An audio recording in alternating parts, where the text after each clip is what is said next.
The truth is that all groups, all private organizations in this country have to get dues and members voluntarily. Let unions do the same!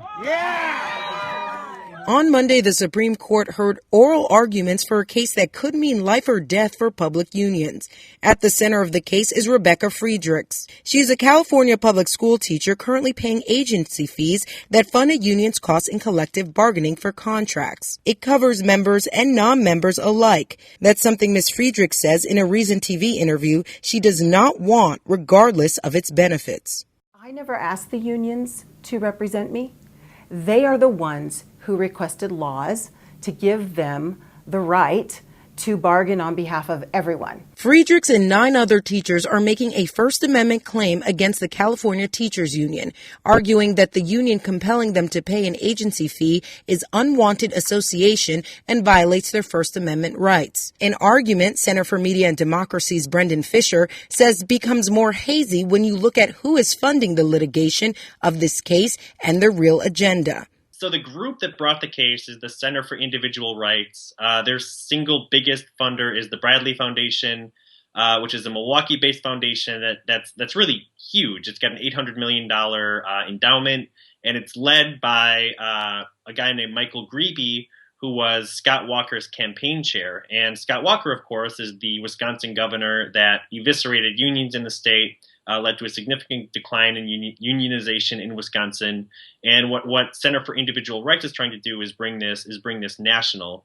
And they're doing it in coordination with groups like ALEC, with groups like the State Policy Network, which is a network of right-wing think tanks. State Policy Network actually organized a rally outside of the Supreme Court today.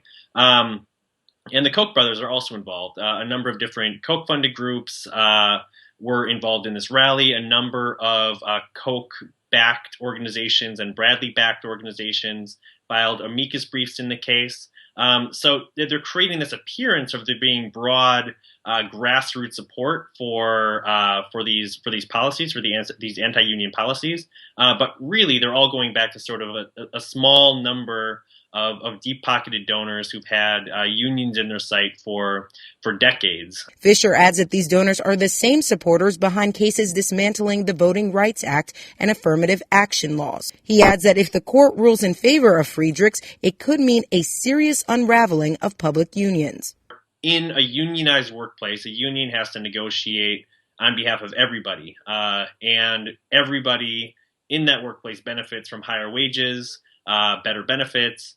And if they're not required, if non-union members are not required to pay for those costs of representation, then you starve the union, you defund the union. And that's basically the ultimate goal of this, to defund the union, which is going to lead to a drop in unionization, a drop in union influence. And that's going to, in the education context, that's likely going to lead to more privatization, because you don't have the teachers union standing in the way of the privatization of education. And then across the public sector, you're probably going to see a significant drop in unionization. Workers are going to have less of a voice in the workplace. But in her workplace, Friedrich says she's gotten much support from her colleagues who are against union practices like deciding termination based on seniority. Even as a non-union member, she sees agency fees as violating her individual rights. We're asking for teachers to be able to decide for ourselves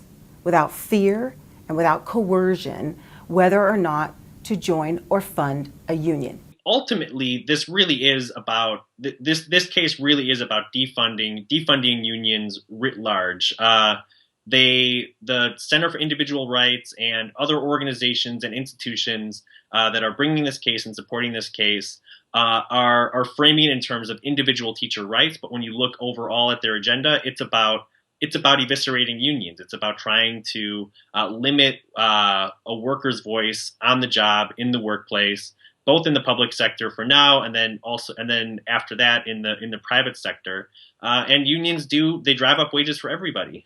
They've helped build the middle class, and the decline of the middle class is directly correlated with the decline in unions, and that's the ultimate goal. to limit the influence of unions, not only in the workplace but also in the political sphere.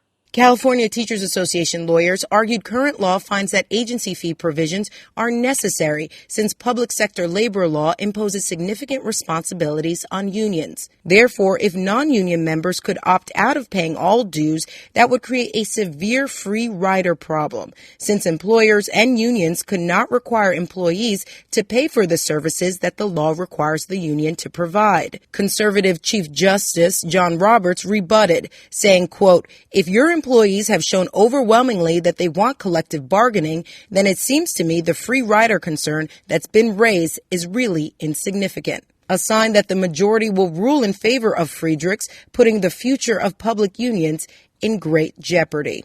For the Real News Network, Jessica Devereaux, Washington.